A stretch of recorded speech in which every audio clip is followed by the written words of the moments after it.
Buenos días, gracias por estar con nosotros en la entrevista de Canal 11 y Radio Visión Honduras. Vamos a hablar sobre este tema, gobierno, empresa privada. Están dos distinguidos invitados conmigo. El vicecanciller de la República, don Gerardo Torres. Vicecanciller, bienvenido. Muchas gracias por la invitación, Raúl. Saludos, don Daniel. Saludos a toda la gente que nos mira a través de la señal de Canal 11. Feliz Año Nuevo. Gracias. El presidente de la Cámara de Comercio e Industrias de Tegucigalpa está aquí a mi izquierda. ¿Cómo está, don Daniel Fortín? Bienvenido, Daniel. Bueno, muchas gracias por la invitación aquí, iniciando un nuevo año, deseándole un feliz año a todos ustedes y a todo el auditorio de este prestigioso canal. Y la verdad, pues muy contento de estar aquí con ustedes, con Raúl y con el vicecanciller. Siempre es un gusto estar en estos programas. Sí, en los últimos días, antier, hizo miembros del COEP una bandera negra. Esto para muchos ha incomodado al gobierno.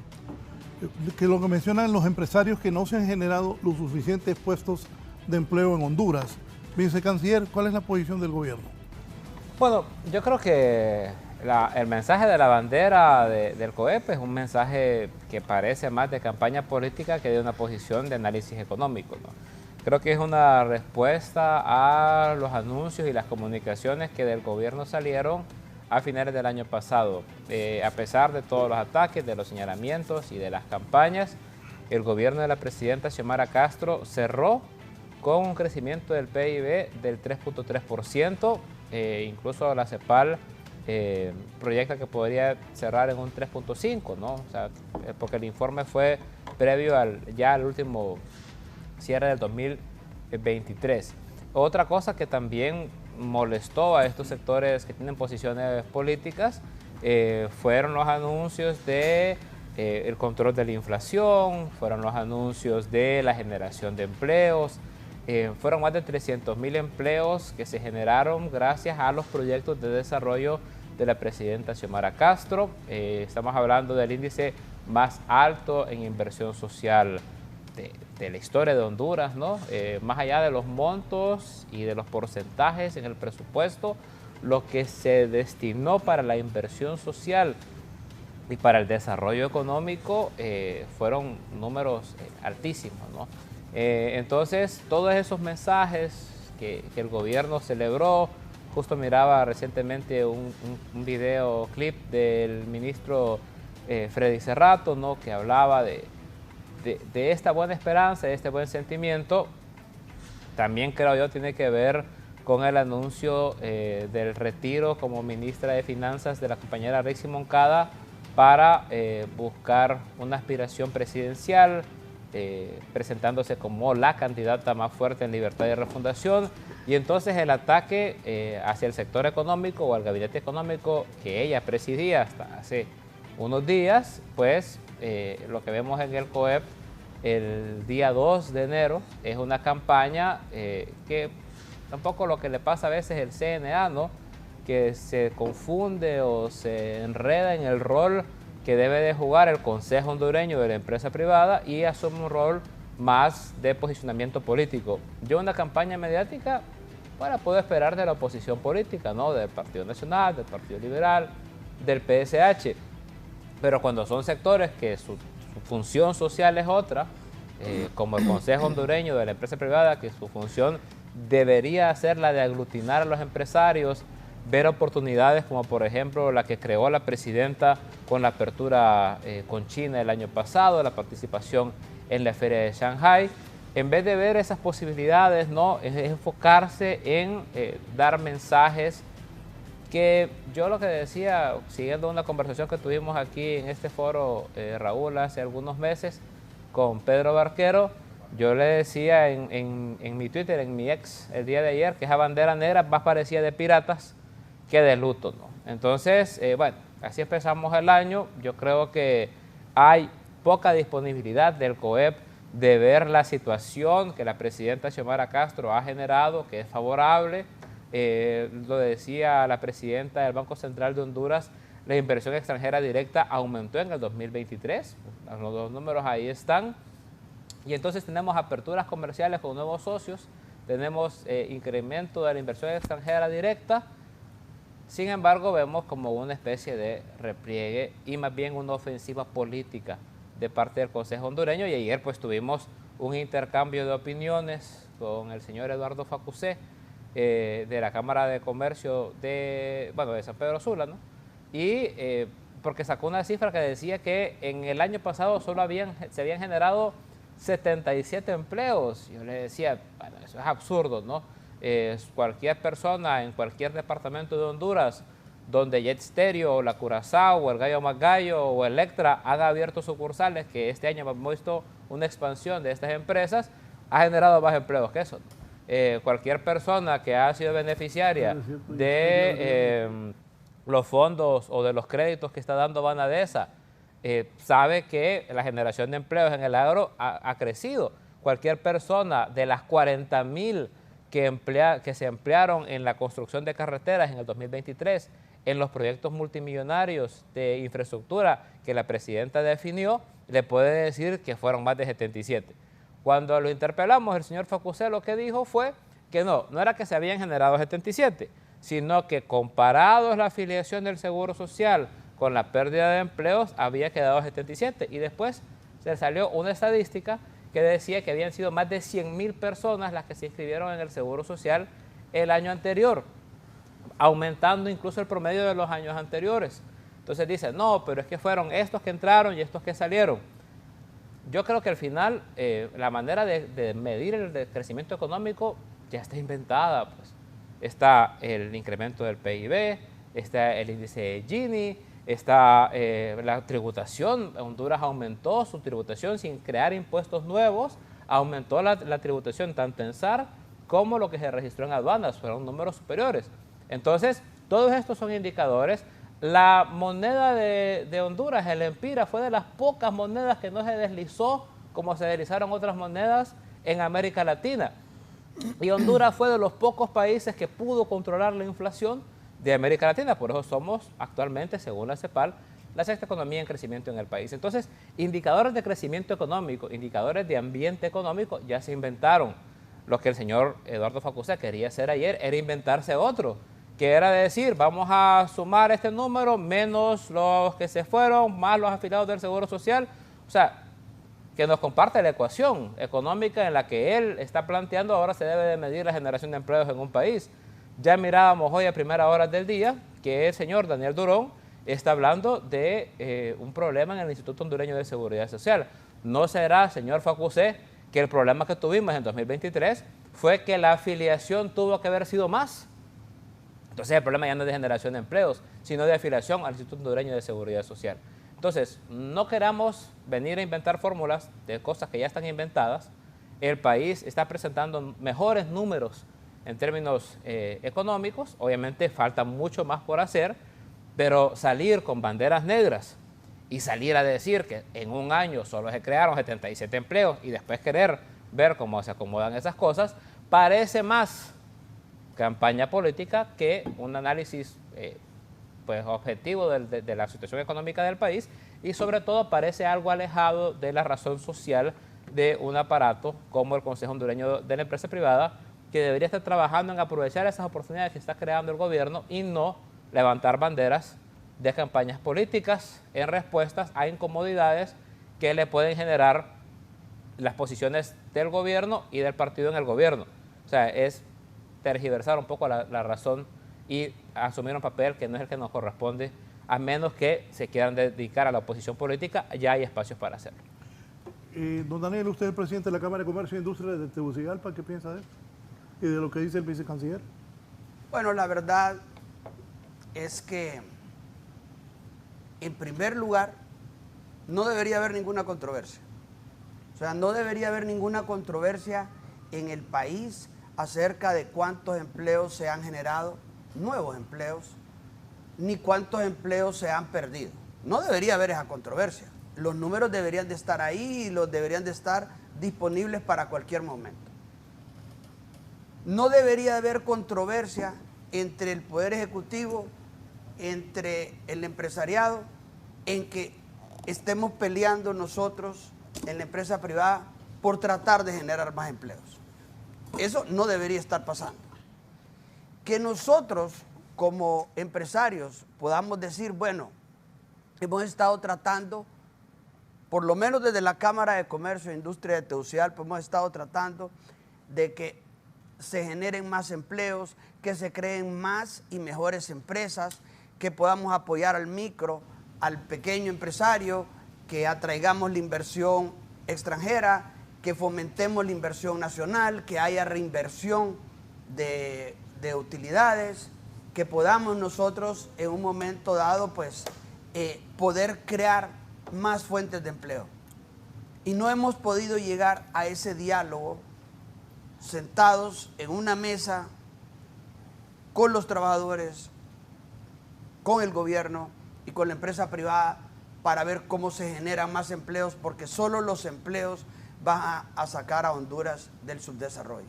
Entonces, obviamente, el hecho de que nosotros estemos en esta situación, pues sí nos preocupa y sí es un tema de dolor. O sea, el izar una bandera negra es dolor, es un luto. ¿De quién fue la idea de la bandera negra? Pues eso, hay que ir a preguntarle allá al COEP quién fue el primero con esa idea, pero la verdad es que izar esa bandera negra significa que nos duele a nosotros, al Consejo Hondureño de la Empresa Privada, a los empresarios, nos duele de que no haya el suficiente empleo en el país. Hay que ver varias cosas y aquí con el canciller lo estamos viendo. Okay. Si en Honduras estuvieran las condiciones dadas, yo quiero aclarar algo y siempre lo digo en los programas. Nosotros, Raúl, vicecanciller, no somos oposición. Yo ni tengo ni afiliación política y muchos empresarios tampoco la tienen. Si para nosotros el que gobierne, que lo haga bien, que saque adelante Honduras, que haga las cosas bien y que fomente que haya una situación de paz, de tranquilidad, de desarrollo, para nosotros perfecto. Si nosotros queremos que la presidente Castro haga un excelente gobierno, ¿por qué queremos eso? Porque si la presidente Castro no hace un buen gobierno, Honduras retrocede, nos afecta a las empresas, nos afecta a nuestros hijos, nos afecta a nuestros nietos y eso es lo que nosotros no queremos. Entonces por eso estamos abiertos a sentarnos para venir y decir y ver el cómo hacemos que Honduras pueda salir adelante. Volviendo al tema del empleo, nosotros tenemos que saber que según los datos que hemos sacado en el SICA y en el CIECA y en el Consejo Consultivo de Integración Económica, en Honduras, 1.300.000 personas no saben qué van a comer mañana, no tienen para comer mañana. ¿Okay? No tienen para comer. Hay 2.1 millones de personas que van a comer con menos de 20 lempiras.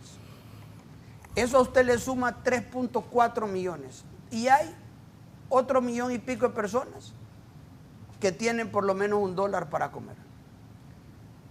¿Qué es lo que pasa? La mitad de la población o más está en pobreza. Entonces yo pregunto, si en Honduras no hay problema de empleo, no hay problema de inseguridad, no hay problema de desarrollo, no hay problema de poder salir adelante que se quiere, no hay problema de extorsión, no hay problema de educación, no hay problema de salud, ¿por qué se van 1.263 personas diarias de Honduras para hacer un total de casi 500.000 de personas al año? ¿Por qué se va la gente de Honduras? Si las condiciones en Honduras están para tener un empleo digno, para tener salud, para tener educación, para tener todas las condiciones para vivir tranquilamente, con seguridad y todo, nadie le interesaría irse de Honduras. Entonces, tenemos que nosotros ver esa ecuación del por qué hay una migración altísima, por qué hay unas filas interminables, que lo pueden ver ustedes en los noticieros más tarde, que hoy han llegado a las maquilas de San Pedro Sula y están unas filas interminables de gente buscando empleo. ¿Por qué la gente no encuentra empleo? ¿Por qué la gente no está fomentando más empleo? Entonces, viendo toda esa situación, La lógica es que el Poder Ejecutivo se siente con los empresarios y con los trabajadores y digamos, bueno, hagamos un plan de nación a corto, mediano y largo plazo para sacar adelante Honduras. Esa es la única forma. El vicecanciller está hablando de la recaudación. La recaudación ha bajado. Empezó a bajar en abril del año pasado. Empezó a bajar en los pagos a cuenta. O sea, nosotros no podemos decir que hay un aumento de recaudación real porque o sea, acuérdense del grado de inflación que tenemos nosotros. O sea, si nosotros tenemos un grado de inflación tan alto, ¿cómo va a ser posible que nosotros digamos, bueno, Honduras esté en un crecimiento económico porque el PIB es de tanto? Si el grado de inflación lo tenemos que medir. Entonces, nosotros venimos y decimos, bueno, este año es el presupuesto más alto que ha tenido un gobierno. Obvio, el del otro año va a ser más alto, y el del siguiente va a ser más alto, y el del siguiente va a ser más alto, porque todo va incrementando. O sea, o como decir, estas fueron las elecciones más votadas. Claro, si ahora votamos más personas, ahora vemos 9 millones de personas en Honduras, antes habían 2 millones. ¿Cómo van a haber habido 2 millones de votos cuando solo habíamos 1,5 millones de habitantes? O sea, no se puede ser, la matemática es clara. Y obviamente el tema de lo que mencionó nuestro amigo Eduardo Facusé, realmente creo que no fue adecuadamente explicado, porque lo que él estaba tratando de demostrar a través de una gráfica que publicó el Seguro Social es el efecto neto de las bajas y altas del Seguro Social. Entonces queda positivo 77. Entonces, obviamente, ¿eso qué puede decir? Bueno, 77 empleos fue lo que se logró por lo que se perdieron y lo que se ganaron. Lógico, lo que dice el vicecanciller es cierto. Si solo aquí en Canal 11 contrataron 15 personas el año pasado y en la otra empresa contrataron 10 y abrieron una sucursal de un supermercado donde contrataron 50 y muchas empresas que realmente fueron contratando más gente. Pero también tenemos que pensar que una maquila cerró y que despidió 10,000 personas, que otra cerró y despidió 5,000.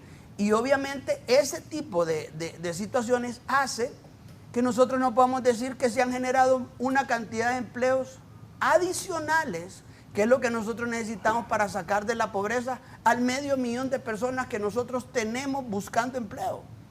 Porque ese es el problema. Entonces lo que nos tenemos que sentar, nosotros como lo hemos dicho, nosotros pensamos que este es el año donde nos podemos sentar con el gobierno, tenemos esa esperanza para poner a disposición todo lo que nosotros podamos ofrecerle para crear más y mejores empresas, para que se pueda desarrollar la micro y la pequeña empresa, hacer programas de financiamiento para el apoyo a aquel emprendedor que quiere salir adelante. Mire, hay gente que criticaba y decía, ayer en esa guerra de ex, decían, bueno, si solo en la Cámara de Comercio se reportó que el registro mercantil se habían abierto 8,700 empresas. Bueno, hay que ver también, y esto es aparte, no tiene nada que ver con la ecuación de los 77, todas esas empresas que llegan a aperturar en el registro mercantil, a mí me gustaría que junto con el gobierno le diéramos un seguimiento a todas esas aperturas que hay año con año. ¿Y qué pasa con esas empresas que vienen con toda la buena intención de meter una escritura, que nos vamos a constituir aquí nosotros 3 para vender baleadas, y al final empezamos a pedir los permisos, empezamos a buscar esto, y al final no terminamos abriendo la empresa por las condiciones que se dan, por la tramitología que hay, por la burocracia? Entonces, y por las condiciones. Y hay otros que venimos, logramos abrir el puesto de baleada y a los 3 días lo estamos cerrando porque no aguantamos que nos están robando o la extorsión o lo que sea. Entonces, obviamente, el problema en Honduras del empleo es un problema integral, igual que el problema de la educación, igual que el problema de la salud. Y nosotros como empresarios estamos dispuestos a poder poner nuestro granito de arroz para que todo pueda salir bien. porque a nosotros nos interesa tener unas personas muy educadas, personas sanas, y que realmente en Honduras podamos levantarnos y pensar, qué bonito que esté el día. Hoy voy con optimismo al trabajo, hoy voy con optimismo a mi emprendimiento, hoy voy a ir a hacer ejercicio porque estoy alegre y no pensando qué problema vamos a tener hoy. Porque esa es la parte, nosotros vivimos en una situación de crisis y esa crisis lo que genera es el mayor problema que el hondureño tiene hoy día, que es la incertidumbre. Y ese problema a la gente le agobia la mente, los nervios, y no lo deja trabajar, porque nosotros pasamos pensando, o sea, todo el mundo pasa pensando en el problema que tiene, el problema del país, la situación que se está viviendo, y eso le quita la paz al hondureño, que antes, hace muchos años, éramos el país de Centroamérica que en más paz vivía. ¿Qué grado se va a calmar la cosa o va a aumentar el grado de diferencias, de confrontación entre la empresa privada y el gobierno? Eso depende del gobierno. Nosotros estamos aquí para sentarnos con el vicecanciller. Nosotros hemos tenido buenas pláticas con muchos de los funcionarios del gobierno, platicamos, podemos ver las cosas de una manera adecuada. Como le digo, yo no soy oposición. Si yo me siento con el gobierno a ver qué podemos hacer, bueno, ahí estamos viendo en la televisión las filas interminables de gente pidiendo empleo. ¿Cuánta de esa gente va a lograr el empleo? O sea, lo que habría que ver. en este momento en la maquila. Sí, obviamente, esas son las tomas que yo estaba viendo en la televisión hoy en la mañana. O sea, son interminables. Obviamente, no quiero dejar de decir de que todos los años es lo mismo, de que todos los años en enero la gente busca empleo, que hay muchos jóvenes que cumplieron los 18 años y deciden, lo cumplen y dicen, bueno, yo voy a empezar a buscar trabajo en enero, porque la gente siempre ha tenido esa tendencia de no querer empezar a trabajar antes de Navidad. Ha sido una situación, pero realmente habría que preguntarle a toda esta gente si es primera vez que pide empleo, si es primera vez que está ahí. Y esos sondeos es donde es importante que aquí, junto con la empresa privada, si nos pusiéramos de acuerdo y vemos esa fila, pudiéramos ir con gente del gobierno y con gente de la empresa privada a preguntarle a esa gente qué necesita, cuál es su grado de formación, si está pidiendo empleo por primera vez, si ya tiene algún grado de experiencia, porque eso es lo que nosotros necesitamos. Para tomar decisiones en el país necesitamos información. ¿Y por qué se dio el debate de los 77 empleos el día de ayer? Porque no hay información. O sea, si eso fácilmente, si el señor Facusé estaba equivocado, pues hubiera salido inmediatamente alguien del gobierno y decir, mire señores, los números son estos y estos. Pero no tenemos la información disponible y nosotros como empresarios probablemente menos la podemos tener. Entonces necesitamos sentarnos en una mesa y hablar de cómo resolver el país. Nosotros queremos que este año sea un año bueno, un año que realmente pueda tener un despegue adecuado por el bien de toda esa gente que está haciendo fila ahorita ahí en esa maquila. Vicecanciller. Bueno, yo primero quiero mencionar algunas cosas. Están las cifras, está la situación de Honduras y está la situación de las personas. Si yo estoy haciendo esa fila, llegué ahí a las 5 de la mañana, 4:30 de la mañana, salí de mi casa y estoy en esa fila buscando trabajo y me dicen que hay más trabajo, obviamente me voy a enojar, pues, porque no me está pasando a mí. Estamos hablando de un país con 4 millones de personas que están bajo la línea de la pobreza. Ese es Honduras, pues. O sea, yo creo que en ningún momento nosotros hemos dicho de que ya se resolvió el problema y que ya no hay problemas en el país. Lo que estamos diciendo es que el cambio de políticas en el país está trayendo algunos resultados que generan un ambiente que a nosotros nos parece favorable. ¿Por qué la empresa no quiere aprovechar estas oportunidades? ¿Por qué la empresa no quiere acercarse al gobierno para aprovechar esas oportunidades? Creo yo, y puede ser que esté equivocado, tiene que ver con una agenda más política que de carácter económico. Y si los empresarios asumen posiciones más políticas que económicas, entonces tenemos un problema, pues. Porque nosotros podemos hacer lo que sea, pero si la empresa no se quiere sumar, es más complicado. Yo no vi banderas negras del COEP en 12 años y 7 meses que duró la narcodictadura. Tal vez fue que no me fijé, pero no las vi. En el caso de la deuda externa del país, que esos son datos que ahí están, solo es de ir a pedirlos al Banco Central, la deuda externa en el país aumentó 350%, o sea, el país se endeudó sin presentar ningún tipo de resultados. En estos 2 años de gobierno bajó en un 7.2%. Obviamente, si yo comparo 350% frente a 7.2%, es abismal la diferencia. Sin embargo, se está revirtiendo. Es la primera vez en estos 2 años que hubo una acción contraria. No nos endeudamos, sino que logramos avanzar en el pago de la deuda en 7.2. Sáquenle la división, 350 entre 7.2. Esa es la diferencia de lo que heredamos, de lo que estamos haciendo y de cómo vamos avanzando. O sea, obviamente, si yo soy un hondureño que tiene familia de plata, ¿no?, o que heredo una fortuna, o que me gano la lotería, yo puedo formar mañana una mega empresa, ¿no? Pero si yo soy un hondureño cuyos padres son pobres, cuyos abuelos son pobres, que no pude terminar la educación por ser pobre, que nunca me pude preparar realmente como quise, que nunca he tenido un trabajo en el que he ganado más de 5,000 empiras, para mí crear una empresa es un poquito más difícil, ¿no? Entonces, esperar un vencimiento de la pobreza de un país tan pobre como Honduras, como que fuera una varita mágica, también es no entender el contexto del que venimos y del que somos. Pero para darle algunos datos a la empresa privada, y aprovechando que esto no es una discusión de ex, donde uno está limitado por las 40 palabras que le permite la plataforma, si uno no paga el doble cheque, ahora le pide Elon Musk, solo hay que pagar para poder escribir más.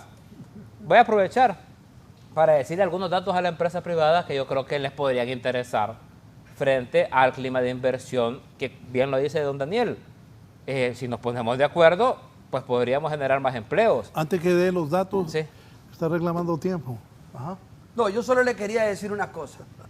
Mire, usted está diciendo lo mismo que yo estoy diciendo en otras palabras. Te digo yo, ¿por qué no nos sentamos en una mesa? Mire, el tema más importante es el gobierno, el poder ejecutivo hoy está liderado por la presidenta Xiomara Castro de Zelaya y está liderado por el Partido Libre. Okay.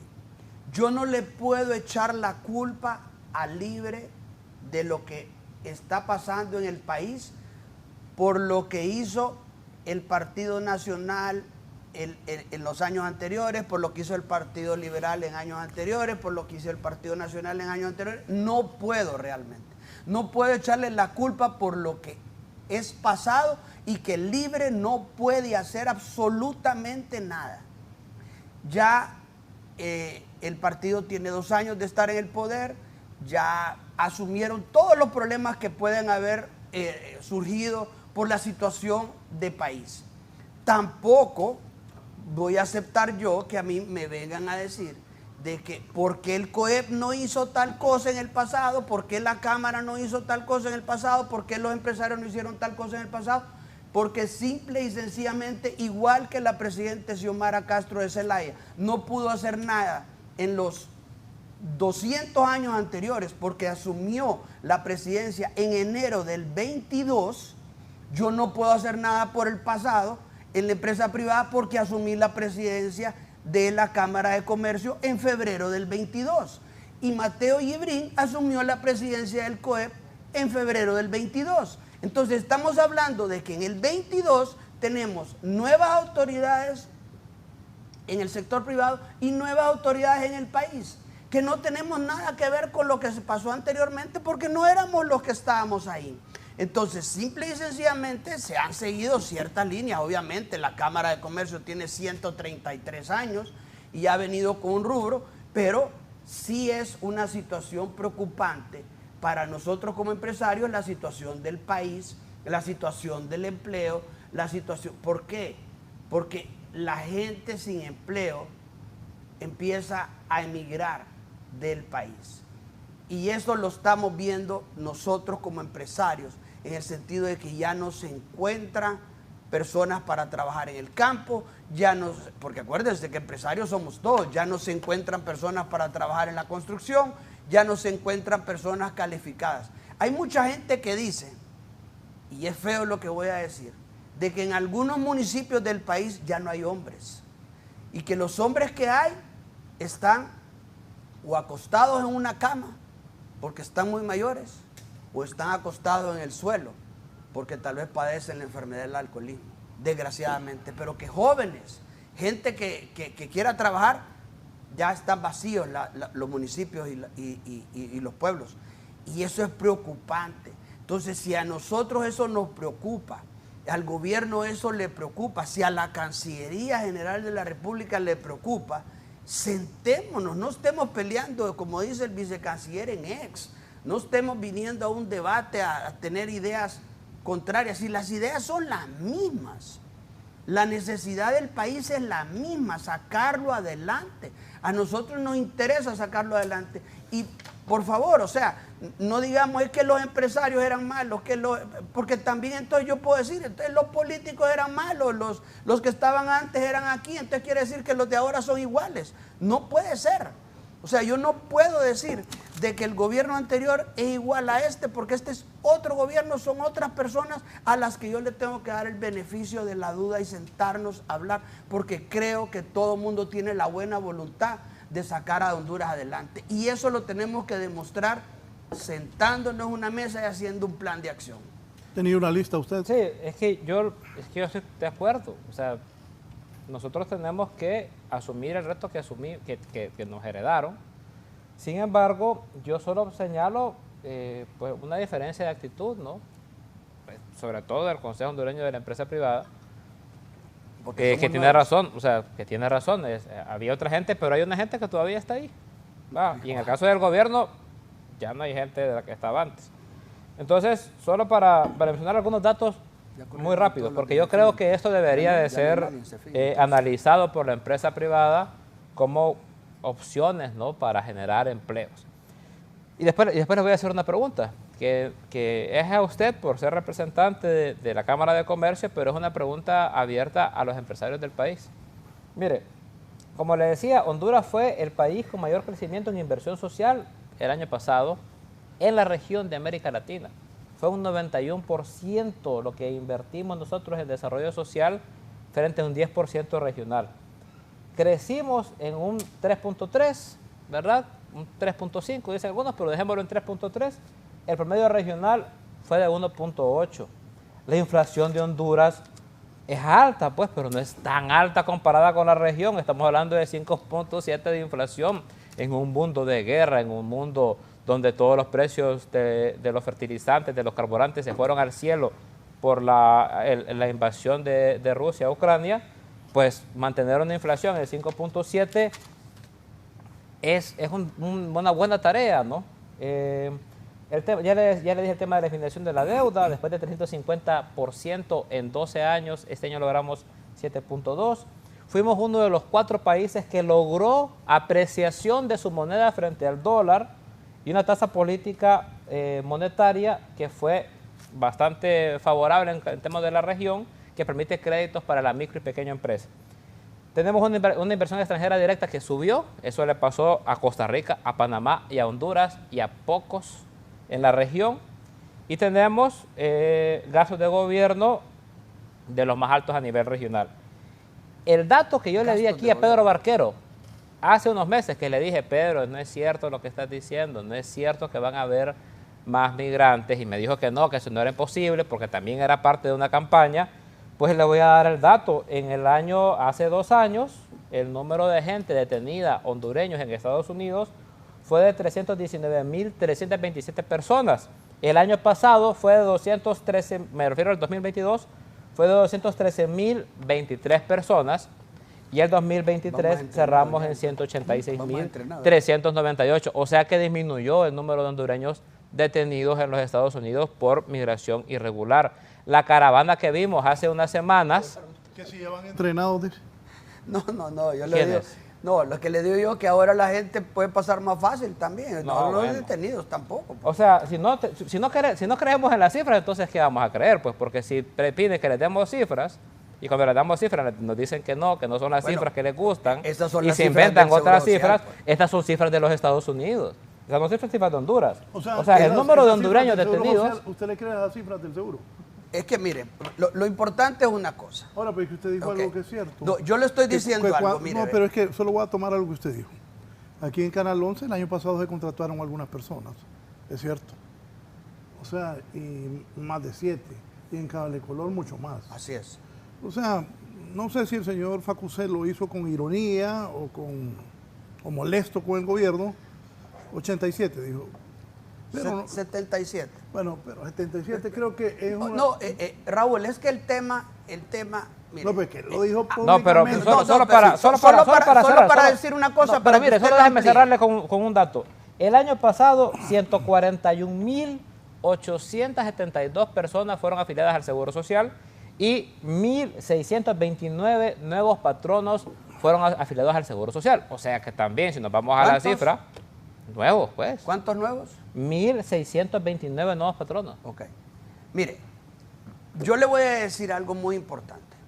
Si nosotros vamos a hablar de economía, si usted me dice que la inflación, ¿cuánto es el 5.7. 5.7 es la inflación Sí, en el país. sí. Ok. Eso significa, Raúl, en términos para que la gente lo entienda fácilmente es, si mi empresa no facturó, no aumentó su facturación en más de 5.7%, vendió menos que el año pasado. Sí. Para revertir la inflación y generar más utilidades y poder generar más reinversión y poder contratar más gente, tiene que vender más del 11% que el año pasado. Tener un crecimiento de 11% en ventas anuales. Eso es grande, eso es gigante. Entonces, es la única forma que yo puedo revertir la inflación, es aumentando mis ventas el doble de lo que es la inflación. O sea, léase bien, el doble de lo que es la inflación. O sea, llegar a más de 11% de crecimiento. Y eso no es fácil viéndolo como un empresario normal, común y corriente, viviendo en las condiciones que estamos en el país.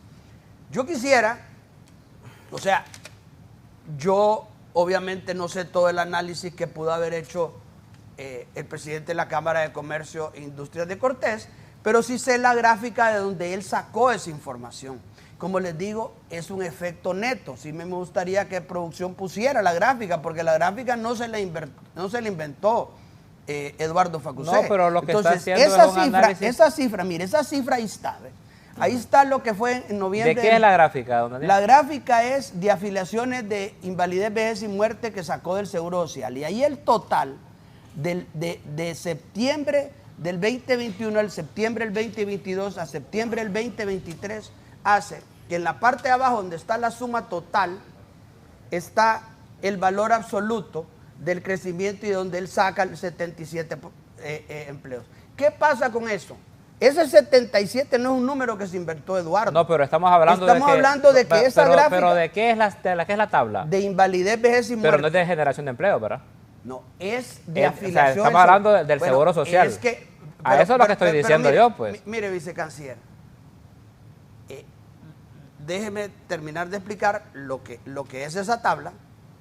No nos interrumpamos porque aquí en este programa se ha caracterizado por no tener... o sea, yo no quiero interrumpirlo a usted cuando Ya esté es hablando. lo que va a decir, oiga, me dice don Lito Barrientos, se ve bien el debate sin dinosaurios, lenguaje más sencillo y se ve sincero, ninguno de los dos está agresivo, Daniel muy conciliador y Gerardo no es cerrado. Así es que así es, pero miren la tabla, lo que dice la tabla es, ahí al final dice, que cotizantes del régimen de invalidez, vejez y muerte, a septiembre del 22 habían 638.177. Y a septiembre del 23 habían 638.254. ¿Qué quiere decir eso? Que hay 77 más en septiembre del 22. Pero ¿qué es esos 77? El efecto neto, que puede ser de 300,000 que se fueron y 299,000 y pico que se fueron, que ingresaron, perdón. Entonces, obviamente ese efecto neto, esos 77. Pero es preocupante porque el efecto neto no debería ser 77, el efecto neto deberían de ser miles. Pero eso es lo que a nosotros nos preocupa. Por eso nosotros estamos sintiendo el dolor que hay. Porque esto que está aquí, vaya a preguntarle a usted a una persona que está muy preocupada por esto, como Daniel Durón, por ejemplo. ¿Qué va a pasar si esto sigue así? Óigame, preguntémosle a un actuario. O sea, el seguro va, como dicen, va a tronar si sigue así.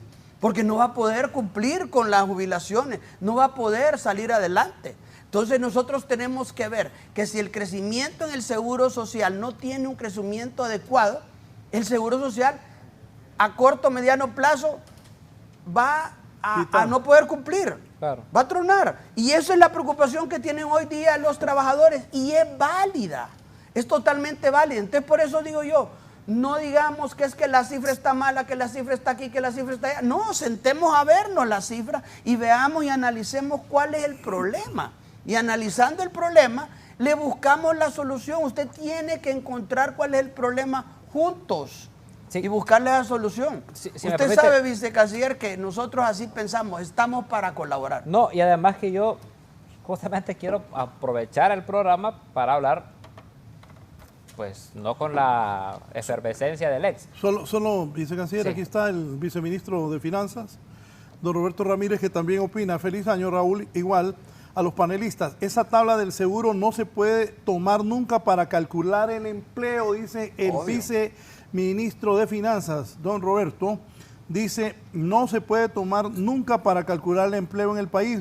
Recordemos que muchos salen del sistema, no solo por desempleo, sino por retiro voluntario, retiro por edad, invalidez, muerte, migración, incluso otros porque cambian a sistemas privados de salud, dice el viceministro. Obviamente, pero también entra un montón cada año. O sea, lo que tenemos que ver es de dónde sacamos estamos de acuerdo, vicecanciller. Okay. La tabla está mala, vaya. No, la tabla. Busquemos una tabla que esté buena y algo que nos diga cuántos empleos nuevos hubieron en el país. Bueno, perfecto. Yo creo que por ahí está la solución al problema. Tal vez el INE nos pueda ayudar. Mire, ¿sabe por qué? Porque justo lo que decía el viceministro. La tabla habla de cuánta gente entró al seguro y cuánta gente se salió del seguro. Eso es lo que dice la tabla. Efecto neto. Entonces, la discusión que podemos tener sobre la tabla es sobre el tema de afiliación al Instituto Hondureño de Seguridad Social. Miren, este país viene por varios años heredando un problema de precarización de las condiciones laborales de las personas. Obviamente, si yo no tengo empleo, cualquier empleo que consiga es bueno, pero eso no quiere decir que sea un buen empleo. Venimos de 12 años, de 2 gobiernos de Juan Orlando Hernández, que había desmantelado la idea del empleo por la idea de la chamba, ¿no? ¿Y la chamba qué era? Era la tercerización de la jornada laboral, era la división de la jornada laboral, por lo tanto, la división de los derechos de los trabajadores y las trabajadoras. Entonces, cuando se aplicó la ley de trabajo por hora, cuando se aplicó que los contratos eran de un mes, y que no había ninguna protección para los trabajadores, entonces ahí me gustaría ver, cuando se desfalcó el seguro social, me hubiera gustado a mí ver cómo era la preocupación y cómo se utilizaba de los empresarios, de los que estaban en aquel entonces, no los de ahora, la situación del seguro social para medir empleo. Eso no se había hecho, entonces por eso es que nos pareció sorpresivo e interesante y dijimos, momento, eso no es una manera de decir que no se han generado empleos. Solo el año pasado, en programas de los que desarrolló la presidenta, fueron 343.350 personas que tuvieron un empleo donde tuvieron condiciones mejores que las que tenían antes, y de esas 40.037 personas fueron empleadas para el tema de construcción de carreteras. O sea, se está generando empleo. Cuando la gente en el campo decide que en vez de cultivar una manzana de café, va a cultivar 7, esas otras 6 manzanas requieren que se contrate más gente. Y eso sí vimos un incremento en la producción nacional. Y esa gente, por un tema de cultura que lastimosamente la hemos perdido, no las afilian al Seguro Social. En el desarrollo agrícola, en el tema del desarrollo rural, es poca la gente que una empresa de desarrollo agrícola afilia a su gente al Seguro Social. Entonces, está bien, pero separemos la discusión por partes. Uno es la generación de empleos. Otra discusión que a mí me parecería que fuera interesante es la condición de estos empleos. ¿Qué tipo de empleos queremos generar? Porque no se trata solamente de aumentar la empleabilidad reduciendo los derechos de las personas. Una persona que gana 3.000 empiras, 4.000 empiras y cuyo gasto familiar es de 12.000 empiras, todos los meses está endeudada en 8.000 empiras o empieza un deslizamiento rapidísimo en la curva de la pobreza. Entonces, si vamos a hablar de generación de empleos, hablemos de cuál va a ser la estrategia para generar empleos. ¿Qué va a hacer el Estado? ¿Qué va a hacer la empresa? Si hablamos de cuál es el gap, o sea, cuántos empleos nos faltan, vamos a ver el reto que tenemos. Honduras presentó un dato avalado por la CEPAL de una reducción de 9% de los índices de pobreza y todo el mundo salió a decir es mentira, es mentira, es mentira, es mentira. Honduras dice que hay crecimiento económico y lo que están diciendo a partir del 2 de enero es que es mentira. Entonces, a eso es lo que yo me refiero, que en vez de analizar la situación del país y ver qué ventajas puede generar las políticas implementadas por la presidenta, caemos en la tentación de levantar banderas que parecen más políticas, que parecen más el discurso de la oposición que el discurso para resolver problemas. Poneme esa bandera negra ahí. Antes de ir a la pausa, me dice aquí el doctor Carlos Umaña, diputado por el Partido Salvador de Honduras en Puerto Cortés. Amigo, el seguro necesita alrededor de 1 millón de cotizantes para funcionar y nos quedamos casi igual que el año anterior. Lo que refleja es que los empleos formales nuevos no compensaron las pérdidas y la seguridad social se tambalea. Ese es el mensaje. Lógicamente hubo creación de empleo, pero no lo suficiente. No se trata de criticar los empleos, es la estabilidad financiera del seguro. Ellos lo están tomando mal. La preocupación de Eduardo es el seguro. Ah, pero él... No dijo del seguro. No, sí. Hasta no después habló del seguro. Sí. Raúl, pero un tema... No, y también, ojalá lleguen a acuerdos, porque esa bandera negra es... cualquiera cree que es que buscan un pleito. O sea, ojalá, repito, ven acá, por favor. Elder. Ojalá lleguen a un acuerdo, porque esa bandera negra ha marcado la diferencia y lo que dijo Eduardo también, de los 87 empleos. Y aquí me escribe el presidente de la MON, pone eso que me mandó el presidente de la MON. Me pone aquí Nelson Castellanos, que es el presidente de la MON. Me dice Nelson, 23.939 empleos directos, 38.765 indirectos. Esto generó caminos productivos, fondos descentralizados, sin sectarismo, dice el alcalde Nelson Castellano, que es el presidente de la Asociación de Municipios de Honduras. ¿Comentario? Mire, antes de comentar esto, volvemos a ese tema que tenemos nosotros de regresión, de estar diciendo las cosas que hicieron los gobiernos anteriores. O sea, dejemos de echarle la culpa a los gobiernos anteriores y pongámonos a trabajar. Es como que yo le empezara a echar la culpa de todo lo que ha pasado a los expresidentes y a los que han gobernado instituciones gremiales en el pasado. No lo puedo hacer. O sea, los errores que se cometieron en el pasado no es para seguirlos cometiendo ahorita. El gobierno ha prometido un gobierno justo, un gobierno correcto, un gobierno sin corrupción.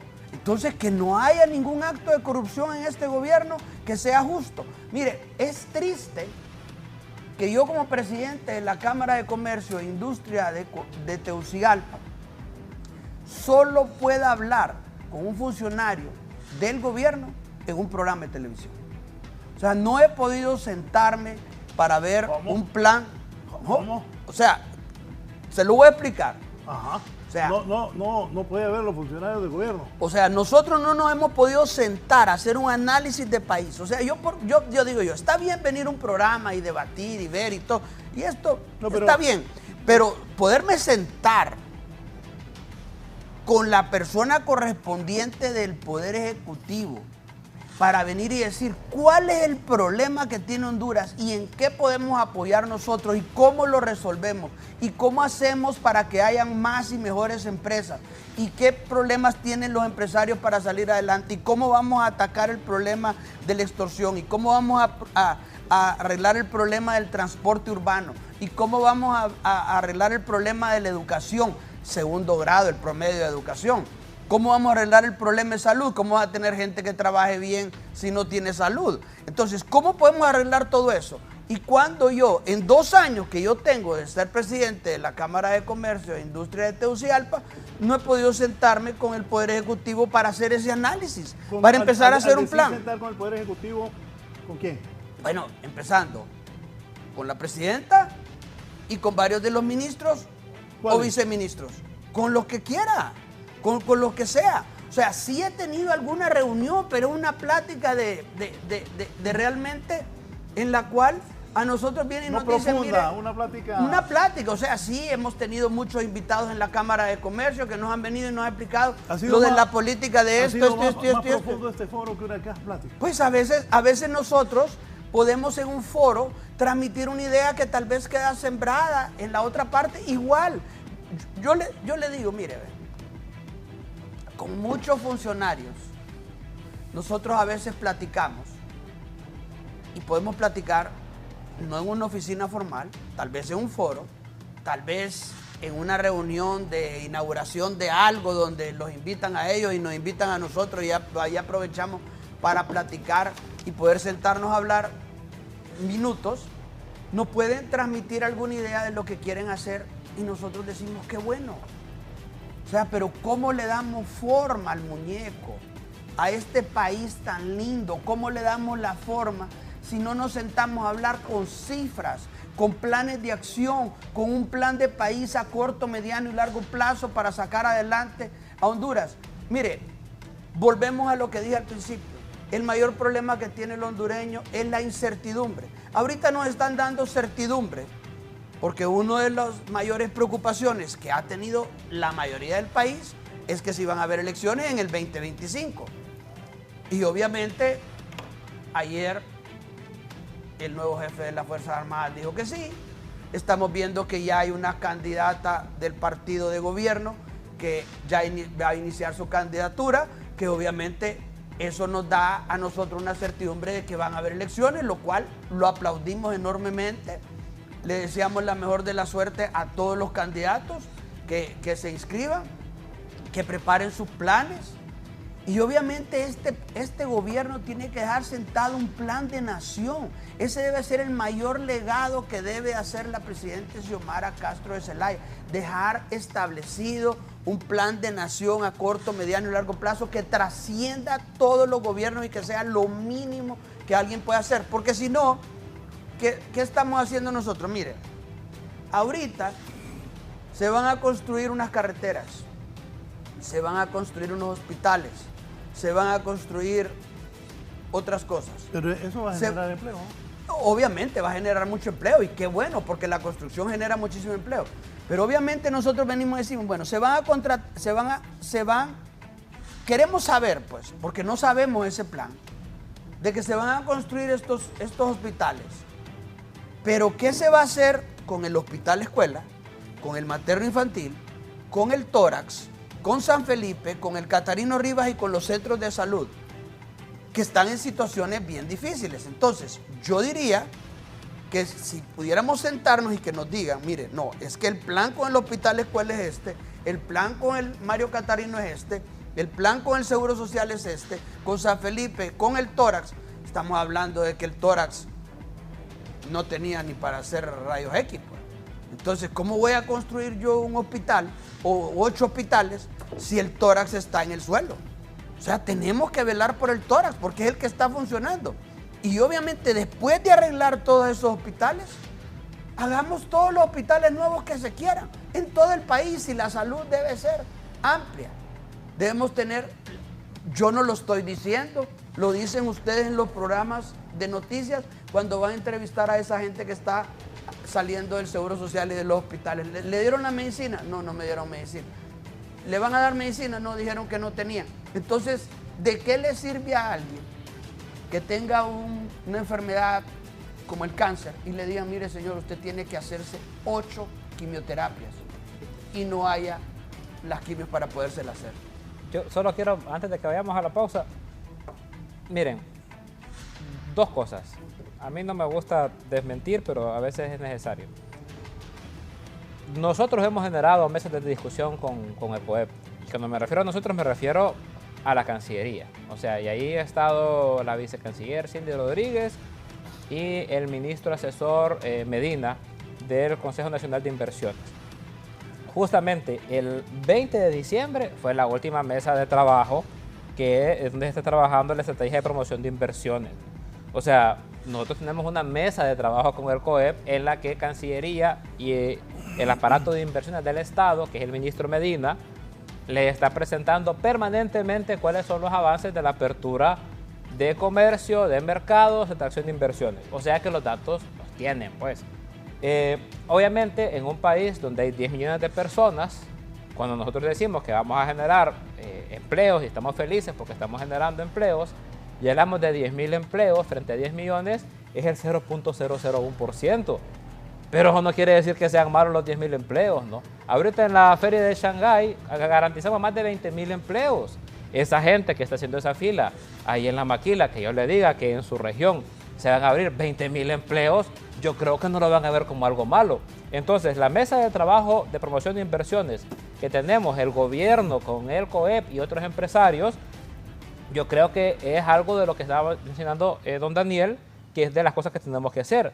Y también decirle a don Daniel que tuvimos la gira por España del tema de buscar inversores, que eso fue el 22 de junio del año pasado, en el que usted participó.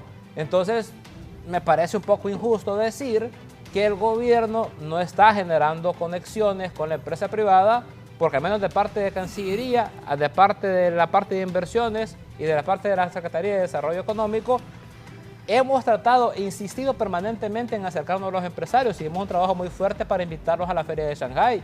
Fuimos a España, como ya lo dije, tenemos una mesa de trabajo. O sea, las cosas que nosotros estamos dando datos, no me pueden decir a mí que los agarramos por sorpresa.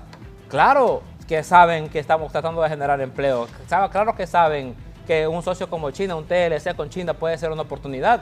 Mi pregunta de fondo es, ¿por qué no lo aprovechan, pues? O sea, si hay una situación que el gobierno lo está haciendo, si hay un intento del gobierno de presentar las oportunidades, ¿por qué el repliegue? Pues el repliegue no tendrá que ver más con temas de carácter político que de aprovechar las oportunidades económicas. No sacrificamos, entonces, ahora le voy a regresar lo que decía usted, no estamos sacrificando a esos hondureños que están buscando empleo por no aprovechar las oportunidades que está haciendo el gobierno solo porque tenemos diferencias políticas. No debería ser un trabajo de ambas partes y buscar un punto de intermedio donde nos podamos encontrar. Bien, voy a hacer... Espere. Se la devuelve al volver. Vamos a pausa. Sí, tengo que ir a anuncios. Me la devuelve. Es agradable ver una discusión sin agresividad. Cada quien tiene su punto de vista, pero respetan cada quien su punto de vista. El de Libre se queja del COEP, pero ha aceptado debatir las razones de la bandera negra. Fortín está bien al pedir no echar culpas y trabajar. Daniel pide el diálogo sin agredir. Una pausa y continuamos desde la entrevista en Canal 11 y Radio Visión Honduras. La presidenta Castro en cadena nacional dijo que su gobierno todavía respalda la ley de justicia tributaria. Usted le responde al vicecanciller, pero también me opina de eso.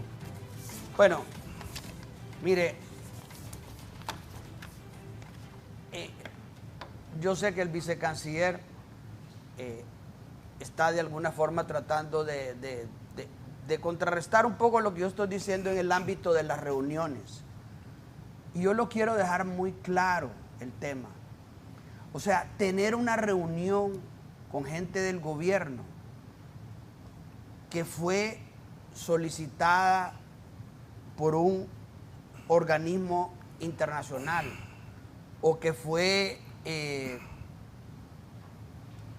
convocada por el Consejo Hondureño de la Empresa Privada para tener un asunto específico, no es lo que nosotros andamos buscando.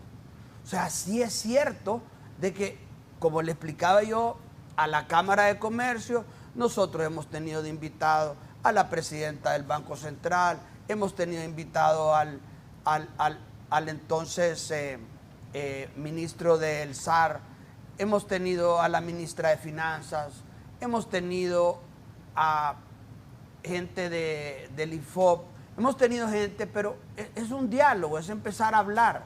Lo que nosotros necesitamos es que después de eso nosotros concretemos, porque el viceministro mencionó esa reunión que nosotros tuvimos con el ministro, con los ministros, ¿ok?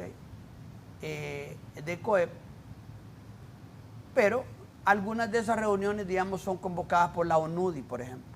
De la ONUDI convoca a la empresa privada, convoca al gobierno y tenemos una reunión, obviamente, pero lo que yo necesito es que hay después, que nosotros concretemos después, que se desarrolle un plan. Igual como él menciona, hubo esta invitación donde estuvimos también con la vicecanciller en España tratando de promover que vengan inversionistas a invertir en Honduras. O sea, hay que ver, pero también tenemos que ver qué les fuimos a ofrecer, qué les estamos ofreciendo, cuánta gente platicamos con ellos, cuántos han venido a Honduras a averiguar cómo está la situación. Entonces tenemos que darle ese seguimiento necesario para poder salir adelante. Usted me preguntaba, Raúl, de la Ley de Justicia Tributaria. La Ley de Justicia Tributaria fue presentada al Consejo Hondureño de la Empresa Privada el 8 de marzo del año pasado.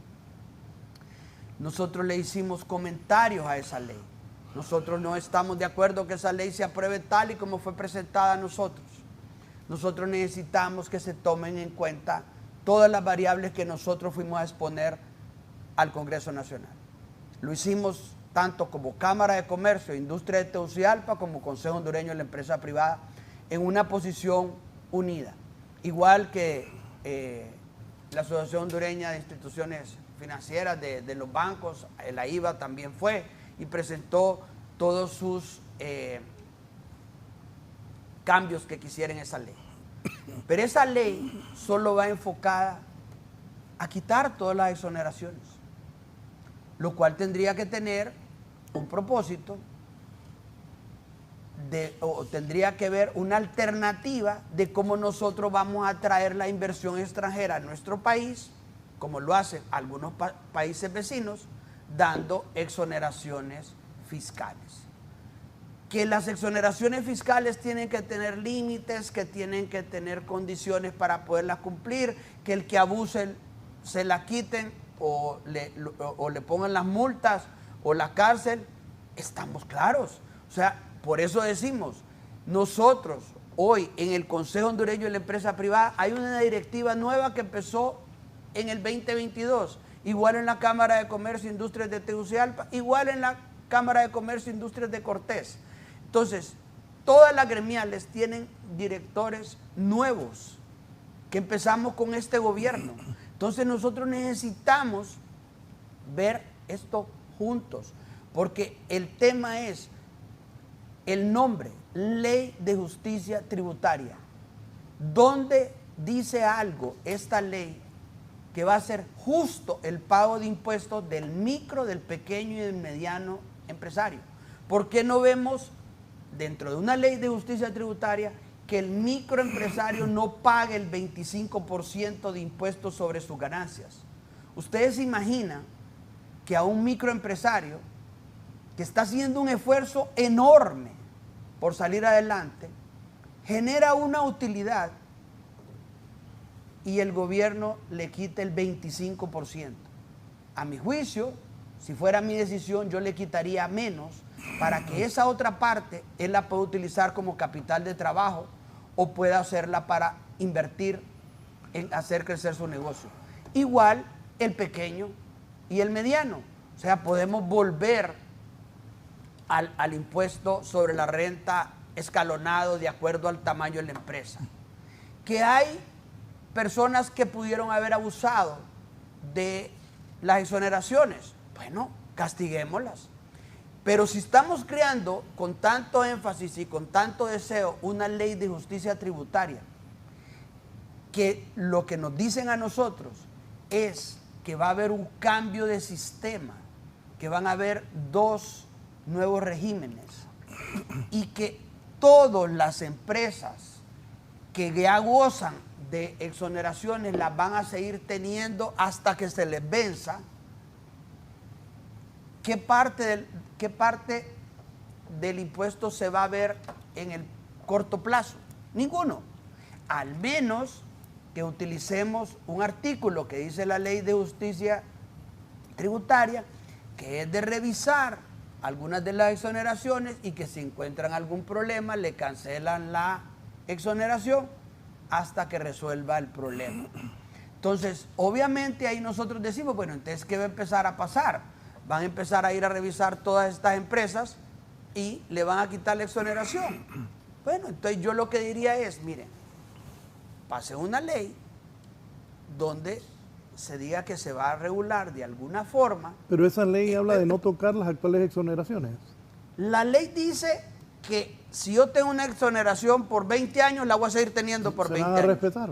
Sí, pero hay un artículo que dice que a mí me pueden llegar a revisar la exoneración y que si yo cumplo al 100% y que si no cumplo al 100% me la van a quitar. Entonces los empresarios quieren que ese lo quiten. ¿Sí o no? Que lo pueden modificar. Por eso, Raúl, es que yo le voy a explicar una cosa. Los empresarios quieren que quiten esa parte, que digan, si tiene una exoneración de 20 años, se va a respetar y nada más, y que no diga, o se puede revisar. No, es que la revisión, mire, yo soy auditor. Yo soy auditor y a eso me dedico, ¿va? Sí. Y yo les aseguro que yo voy a cualquier empresa, a cualquier oficina gubernamental, a cualquier institución autónoma descentralizada, a cualquier ONG, y encuentro un error. Error es de humanos. Yo vengo y si yo le hago aquí una renta, un análisis del impuesto sobre la renta a mi amigo Raúl Valladares, algo le voy a encontrar que no puede cuadrar. Algo le voy a encontrar, ojo, porque es obvio. Ustedes o encuentran o no encuentran, ¿verdad? Sí, ustedes que son expertos en números. Obviamente, entonces, normalmente siempre hay una falla, siempre hay una falla. Claro, yo pago un montón de impuestos. Pues sí, pero algo, vaya, por dar un ejemplo, si yo voy, como decía una ministra amiga, cuando llegaron a su casa, y le empezaron a decir de que le enseñara las facturas de las ollas de la cocina. ¿Quién es la ministra? No, eso lo dijo públicamente la ministra Rixi Moncada cuando a ella la investigaron, y que fue una cuestión tortuosa. Si yo voy a su casa, Raúl, y le empiezo a decir que me enseñe la factura de todo lo que tiene, no la tiene, pues. A mí me pasó lo mismo. No lo tiene, a usted le pasó lo mismo. Que a Rixi. Y yo le digo una cosa, tal vez algún amigo en común le ha regalado un cuadro, y usted cómo demuestra que le ha regalado ese cuadro. Imagínate que Mario va a regalar un cuadro. Ah, bueno, pero yo no sé, pues, pero tal vez le regaló el cuadro, pues usted se lo compró y no le dio ni factura. ¿Cuándo pues. va a factura ese? Entonces, lo que yo les digo es, mire, algo tan sencillo. El muro alrededor de un régimen de estos, dice la ley que tiene que medir 3 metros. ¿Qué pasa si se ha hundido un poco la tierra ahí, o el maestro que lo hizo el muro en un lugar le dejó 2.98? ¿Eso cumple o no cumple? Y como no cumple, porque no tiene un muro alrededor que mida 3 metros, parejo, le quito la exoneración. Así es. Sí. Entonces lo que tenemos que ver, solo para terminar, es que sea una ley que sea justa para el micro, para el pequeño, para el mediano y para el grande. Estoy completamente de acuerdo, y eso quiero que quede claro. La Cámara de Comercio e Industria de Tegucigalpa promueve que todos los empresarios paguen impuestos como debe de ser, y estamos totalmente en contra de la evasión fiscal. Bueno, son varias cosas, pero para puntualizar en un tema que me parece importante, que es el que tiene que ver con la Ley de Justicia Tributaria, yo creo que no es de desconocimiento de nadie que en este país han habido algunos sectores que se han beneficiado inescrupulosamente de amistades que tuvieron en el gobierno, ¿verdad?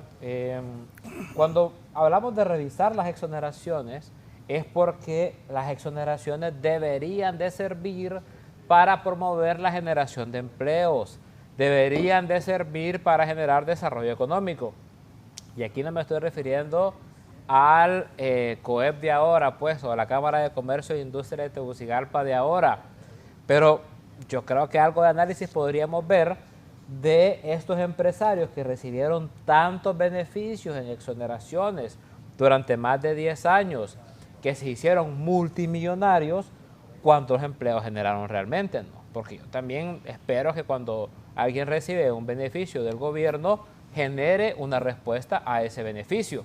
Y nosotros podemos ver rubro por rubro todo lo que el Estado de Honduras dejó de percibir por exoneraciones y me digan a mí dónde están los empleos. Vaya, no me voy a meter yo con los de ahora.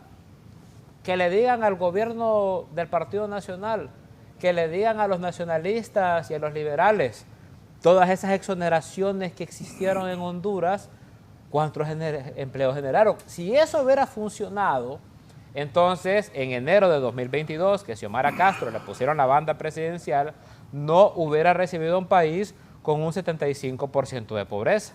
O sea, si esa lógica de que las exoneraciones generaban empleos y estos empleos, o que el empleo por hora, o que prestarle derechos a los trabajadores generaba desarrollo económico, y todas esas cosas que se dieron hubieran tenido un resultado real, no hubiéramos heredado un país con un... Solo déjeme terminar.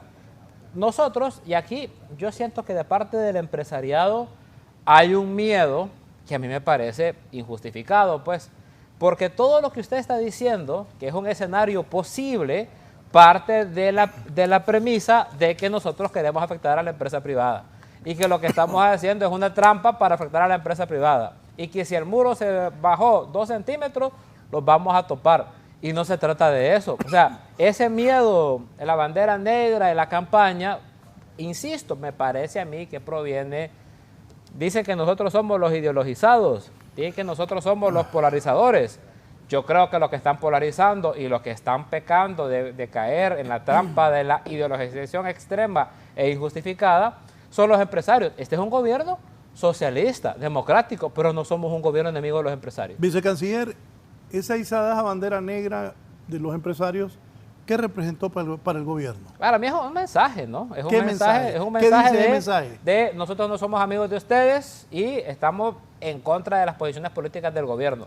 Más allá de si traen beneficios, oportunidades, generación de... No, es una posición política.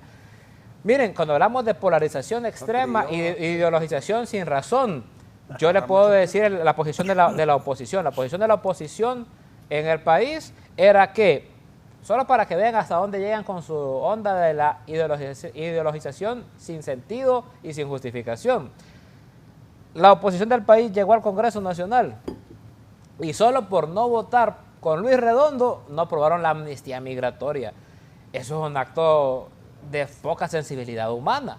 Entonces, el COEP, nosotros le podemos dar todas las cifras, pero si no cambian la actitud, van a seguir izando banderas porque no están viendo lo concreto, no están analizando la realidad, no están tomando decisiones en base a las cifras. Cuando yo me cierro en una posición política, cuando yo me cierro en una decisión polarizante e ideologizada, yo digo, este gobierno son socialistas y son enemigos míos y me van a perseguir y no les apruebo la ley. Raúl. Pero miren, solo déjenme exponer el punto de la ley de justicia tributaria. Nosotros somos un partido socialista, nosotros somos un gobierno socialista. Sin embargo, cuando estamos hablando de promoción de empleo, estamos hablando dentro del marco establecido en el sistema que está en Honduras. O sea, nosotros no estamos planteando una transformación inmediata de la situación económica o del sistema económico del país. Fíjense que nosotros estamos hablando de la seguridad jurídica, estamos hablando de exoneraciones e incentivos, estamos hablando de inversión del Estado, estamos hablando de amplitud, de no tener sectarismo en el desarrollo de esa inversión del Estado, estamos hablando de acceso a créditos, de estabilidad financiera, estamos hablando de tributación justa.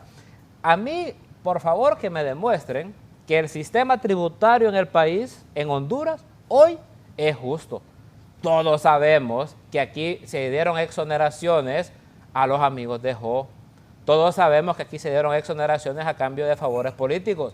No podemos tapar la vista solamente por no querer aceptar una realidad. Y la ley de justicia tributaria lo que plantea es, hagamos exoneraciones, hagamos incentivos fiscales para los empresarios, que como ya dijo don Daniel, pagan impuestos. Para los empresarios que no le hacen trampa al pueblo de Honduras, porque no es al gobierno el que le hacen trampa. Aquí hay gente que ya en privado se ríen de que no pagan impuestos.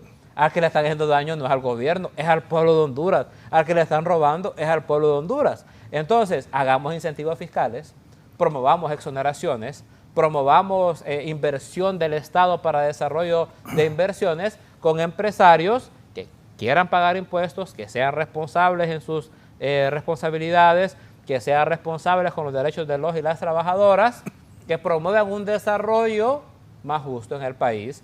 Y yo no creo que debería de haber miedo en eso. Nosotros no estamos persiguiendo a los empresarios, estamos persiguiendo a las mafias y a los piratas, ¿no? Que ahora con esa bandera cada vez se acercan más a parecer piratas. Ahora le falta la calavera en esa bandera negra que pusieron en el COEP. Consíganme un parche ahí para... Me preocupó que el presidente de la Cámara de Comercio e Industria de Tegucigalpa, la principal ciudad del país, no hay seguridad jurídica, dijo. No, no hay. No hay, repita. No hay seguridad jurídica. Marca eso. Mire, le voy a explicar lo que está diciendo el vicecanciller. Mire.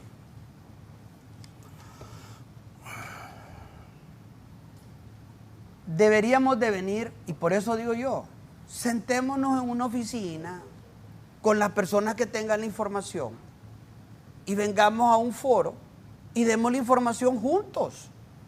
Lo que se encontró. ¿Por qué?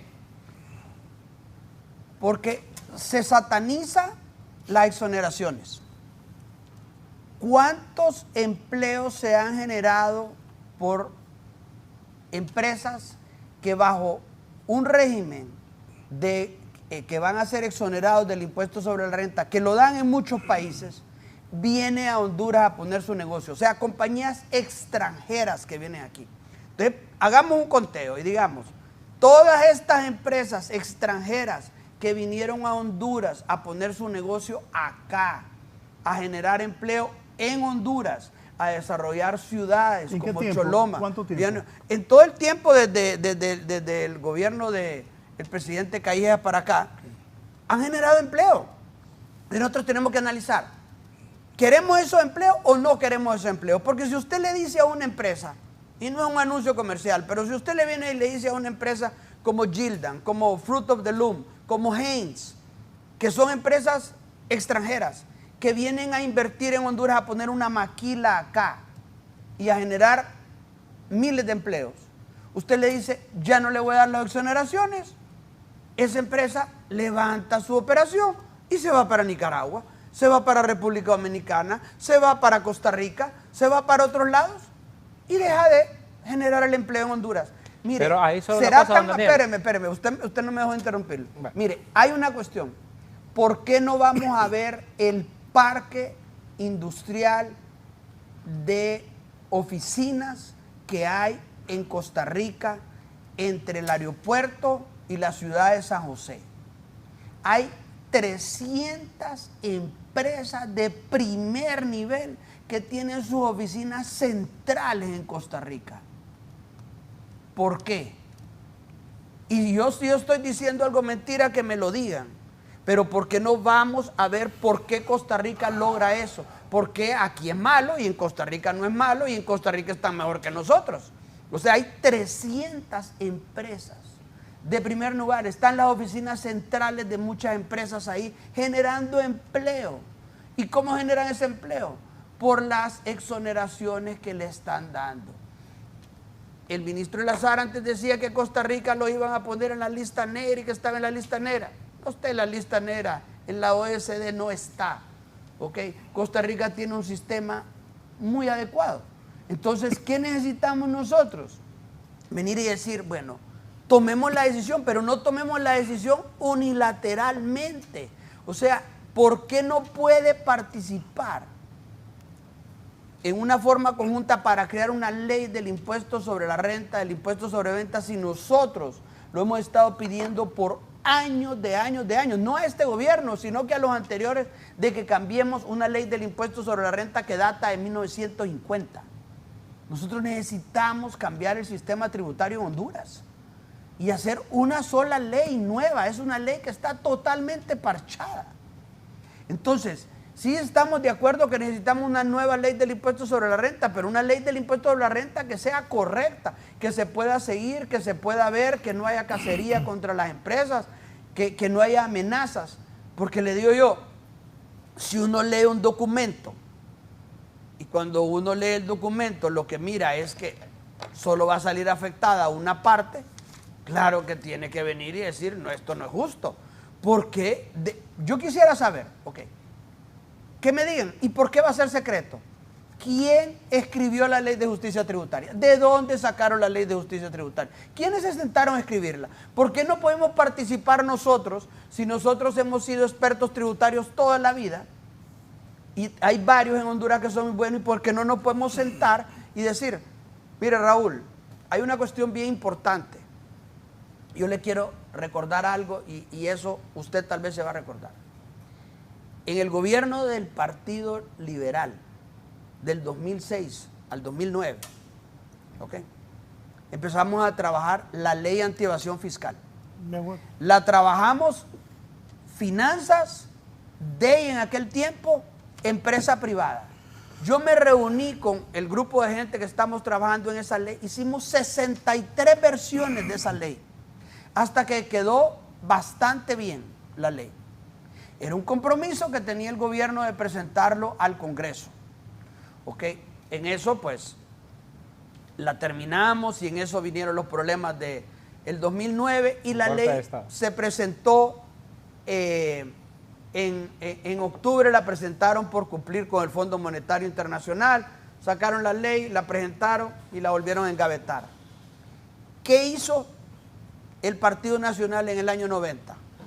¿Qué hizo el ministro de Finanzas en aquel tiempo, que era el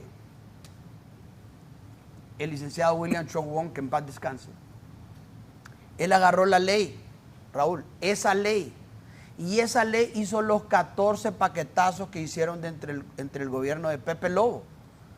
Le llamaron paquetazos, pero era la ley que todo iba orientado a que no hubiera evasión fiscal.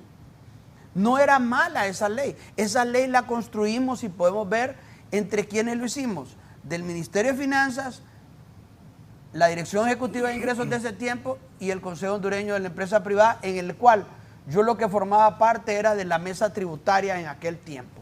Entonces, y junto con otros profesionales del área tributaria, hicimos esa ley. Entonces yo digo si vamos a hacer una ley de justicia tributaria, y yo le pregunto al actual ministro de Finanzas, que antes era pues el ministro del Azar, y yo le he preguntado y le he dicho yo, ministro, ¿quién hizo esa ley?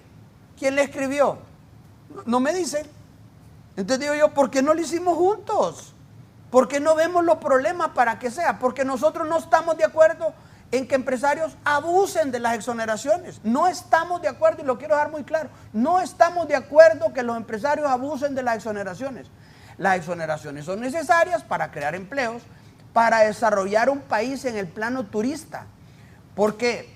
Porque si nosotros queremos hacer atracción turista para tener todos esos dólares de chimenea blanca que dicen, y a propósito tenemos problemas con los dólares, o sea, tener esa industria de chimenea blanca que, volvemos al tema, que a mí me duele decirlo, Costa Rica lo hace mucho mejor que nosotros, no teniendo la belleza natural que nosotros tenemos. O sea, las playas nuestras son más bonitas, tenemos ruinas de Copán, tenemos bosques húmedos también, tenemos montañas, tenemos rafting, tenemos todo lo que ellos tienen. Pero ellos tienen una infraestructura que nosotros no tenemos y una atracción a que la gente vaya al país. Entonces, ¿cómo lo hicieron? ¿Cómo puedo desarrollar yo el área de Trujillo si no le doy exoneraciones a las empresas y a la industria hotelera y de carros y de aeropuertos y de lanchas y de todo lo que yo quiero tener ahí en Trujillo, si no les doy exoneraciones? Porque ¿cuánto se van a tardar en recuperar su inversión? Imposible. Entonces, la verdad es que nosotros lo que tenemos que hacer, y yo lo que le digo, vicecanciller, sentémonos en una oficina y veamos todos los problemas y veamos con quién lo podemos resolver. Daniel, vamos ¿va resolviendo. a poder llegar a un acuerdo empresa privada, gobierno? Claro, si nosotros estamos solo para que nos inviten y sentarnos y platicar y dar nuestro aporte y nuestro compromiso para que las condiciones se den en el país, para que el país salga adelante, si lo que más queremos nosotros es eso, porque queremos seguir viviendo en Honduras. Gracias por la participación esta mañana. Me dice don Germán Espinal, Costa Rica es el país con los más altos impuestos y es el país con la mayor inversión extranjera en América Latina. Y también me dice aquí Lito, don Lito me dice, gracias por leer mis comentarios, esto no lo va a leer, se lo aseguro, los dinosaurios deben estar riendo de los panelistas porque no saben ni sospechan que si los nuevos avanzan ellos irían a la M, ya que solo les importa el poder y mamar de la teta del Estado. El pueblo solo les interesa para que voten y mantenerse en el poder y con las arcas abiertas. Ojalá siga llevando nuevos actores. Daniel habla de que las gremiales tienen directores nuevos. Invítelos, yo los traigo. Y aquí me dice el licenciado Omar García, que ha dicho que va a postular a la presidencia. Estimado Raúl, buenos días, feliz año para todos. A los dos representantes del poder político y del poder económico, les recuerdo, todos debemos pagar impuestos. Todos, pero también los actuales funcionarios, empezando por la presidenta, deben hacer sus declaraciones de impuestos sobre la renta y también sus familiares. Y todos los dueños de negocio deben hacer declaraciones de impuestos y pagar impuestos. No más exoneraciones a políticos ni a comerciantes. Ese es mi punto de vista de gobernabilidad económica. Le agradezco la lectura. Saludos. ¿Puedo decir un par de cosas? Primero, yo creo que hay un tema de enfoque ahí, don Daniel. Quienes han abusado de las exoneraciones no son las empresas extranjeras, son nacionales. Y esos datos los ha presentado Marlon Ochoa, los ha presentado la compañera Rixi Moncada, se les han presentado. Los abusos de esas exoneraciones no han venido de las empresas internacionales, han venido de gente que ya, como lo dijo la persona que le escribió a Raúl, son por alianzas políticas, por compadrazgos políticos, por amistades políticas. Eso hay que desmontarlo. Mire, o sea, mire, déjeme que usted no me dejó interrumpirle. El licenciado Marlon presentó déjeme mencionarle, déjeme terminar mi participación porque yo no me dejó interrumpirle usted. Mire, vamos a quedar con el mal sabor ahí, ¿verdad? No, bueno, pero quienes han abusado de las exoneraciones han sido los que por razones políticas han recibido favores políticos que se traducen en favores económicos. Ese es el problema. No estamos persiguiendo a la empresa privada, estamos persiguiendo a los piratas y a la gente que abusó de sus amistades en los poderes de los gobiernos anteriores. Y eso hay que ponerle un alto. Y ¿sabe qué? De lo que usted dijo le voy a dar razón en 2 puntos. Uno fue los 14 paquetazos que nos metieron 14 impuestos, ¿verdad? No eran impuestos.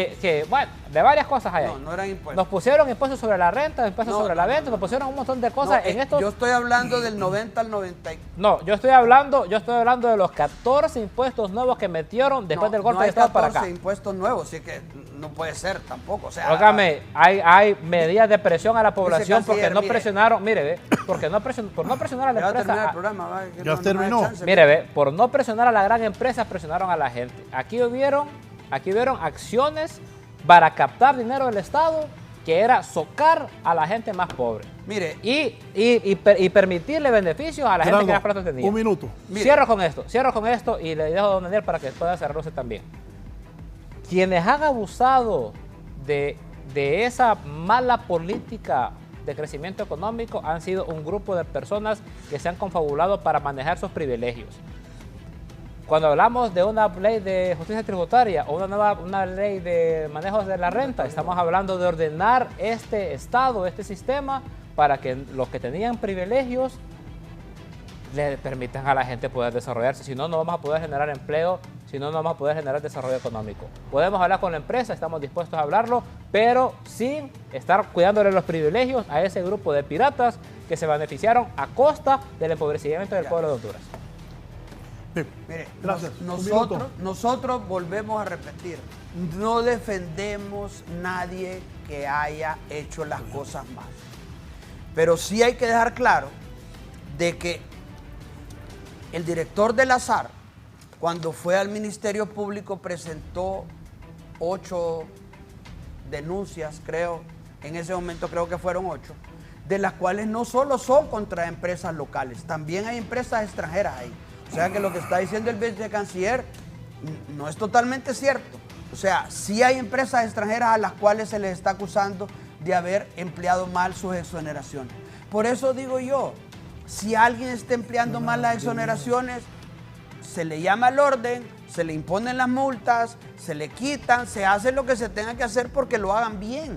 Pero no podemos quitar todas porque unos hicieron malas cosas. Porque yo le quiero decir una cosa. En este gobierno han habido funcionarios que han hecho las cosas mal y los han quitado de sus puestos. Y no estoy hablando de ahorita de los cambios que hizo la presidenta, sino que en el pasado. Ha pasado.